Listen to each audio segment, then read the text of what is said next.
পুলিশকে অন্তর্বর্তী সরকার পুরোপুরি প্রতিপক্ষ বানিয়ে ছেড়েছে কেন, এই প্রসঙ্গটি নিয়ে আপনাদের সামনে কথা বলবো।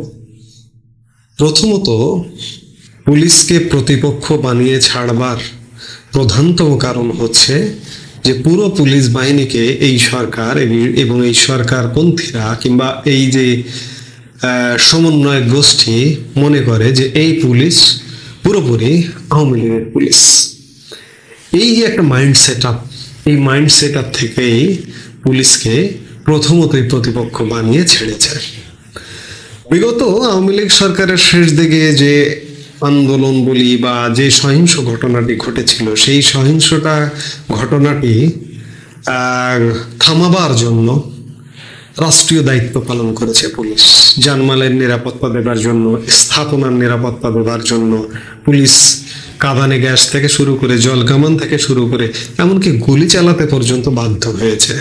তবে পুলিশের গুলিতে কতটা মরেছে আর কতটা বাইরে থেকে মরেছে সেটি কোনো আন্তর্জাতিক বিশ্বাসযোগ্য তদন্ত হওয়া ছাড়া এটি বলা কঠিন।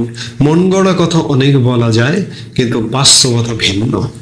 কারণ আমরা আন্তর্জাতিক তদন্ত হওয়ার আশাও করি না। আর কারণটা হচ্ছে যে জাতিসংঘের তদন্ত দল এসেছিল, তারা নিজেদের মতো অনুসন্ধান চালিয়েছে। পরবর্তীকালে তারা সরকারের কাছে অনেক তথ্যপত্র চেয়েছিল, সরকার কিন্তু আজ পর্যন্ত সেই তথ্যপত্র দিতে পারেনি। যার কারণে জাতিসংঘের সেই তদন্ত রিপোর্টও আমাদের পাওয়া অনেকটা দুরাশার ব্যাপার হয়ে দাঁড়িয়েছে। এরপরে ওই সময়টিতে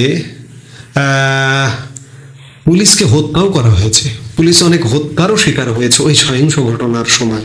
আমার বনশ্রীতে এক পুলিশ অফিসার, ইন্সপেক্টর লেভেলের একজনের কথা এই মুহূর্তে মনে পড়ছেন। তিনি নারায়ণগঞ্জে চাকরি করতেন, তার বাসা ছিল বনশ্রীতে। তিনি জাস্ট উৎসুক, ওই দিন ছুটিতে ছিলেন, উৎসুক হয়ে তিনি বাসার নিচে নেমেছিলেন সিভিল সাদা পোশাকে। নেমে জাস্ট দাঁড়িয়ে দেখছিলেন।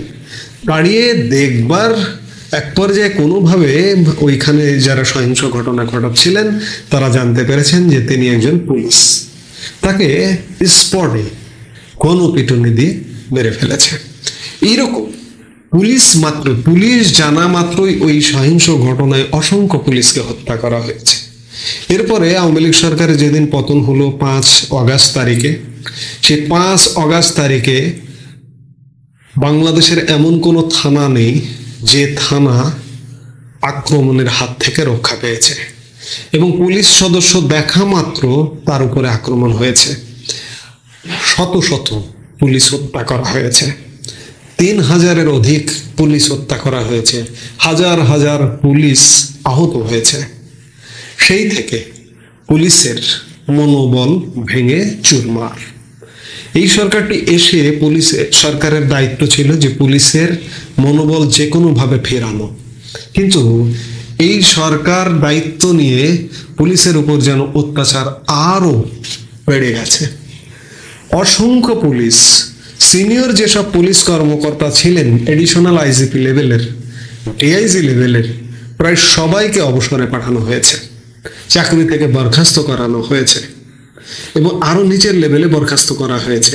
শুধু তাই নয়, যাদেরকে আয়ত্তের মধ্যে পেয়েছে সেই সময়ের আইজিপি থেকে শুরু করে কয়েকজন অতিরিক্ত আইজিপি, ডিআইজি লেভেল এবং আরো নিচের লেভেলে তাদেরকে অ্যারেস্ট করা হয়েছে। অসংখ্য পুলিশ সদস্য এই মুহূর্তে কারাগারে বন্দী রয়েছেন। এই নানা কারণে পুলিশের মনোবল ভেঙে একবারে চুরমার, এবং এই মুহূর্তেও পুলিশের প্রত্যেকটি সদস্যের মধ্যে একটা আতঙ্ক। কে কাকে ষড়যন্ত্রমূলকভাবে কোথায় ফাঁসিয়ে দেয়, কে কবে কখন অ্যারেস্ট হয়।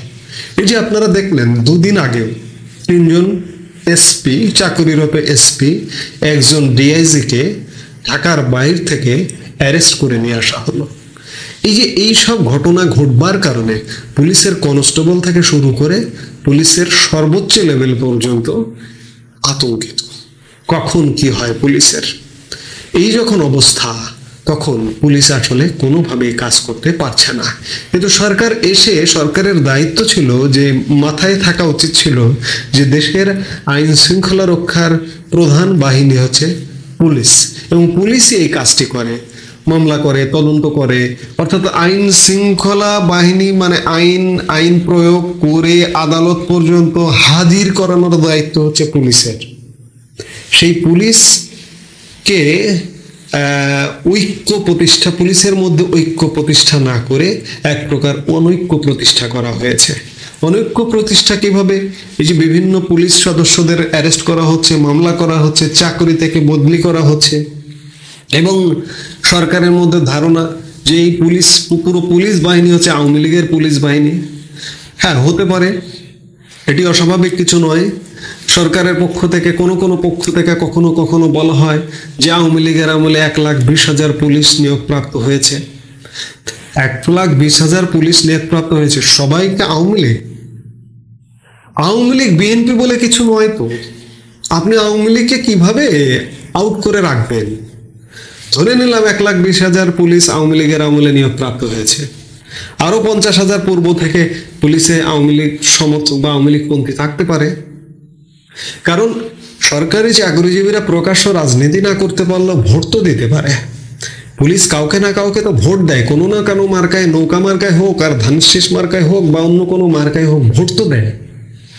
কাজেই সরকারের একটা জনবল কাঠামো নিয়ে কাজ করতে এসে আপনি যদি আওয়ামী লীগ বিএনপি জামাতে ডিভাইড করেন, তাহলে তো সেই বাহিনী চালাতে পারবেন না। সেটি হচ্ছে পুলিশ বাহিনী চালাতে পারছেন না, যার কারণে পুলিশ ঐক্যের মধ্যে নেই। এবং পুলিশ এখন পর্যন্ত সরকার পতনের 6 মাস হয়ে গেছে এবং নতুন এই অন্তর্বর্তীকালীন সরকারের 6 মাস হয়ে গেছে, এখন পর্যন্ত দেশের আইন শৃঙ্খলা পরিস্থিতি এক প্রকার নেই। এক প্রকার এটি প্রকৃতির রাজ্য। কেউ কোনো জায়গায় নিশ্চয়তা দিতে পারে না যে এই জায়গায় এই নিরাপত্তাটা এইভাবে থাকবে। এর শেষ কোথায়? এর শেষ তো দেখছি না।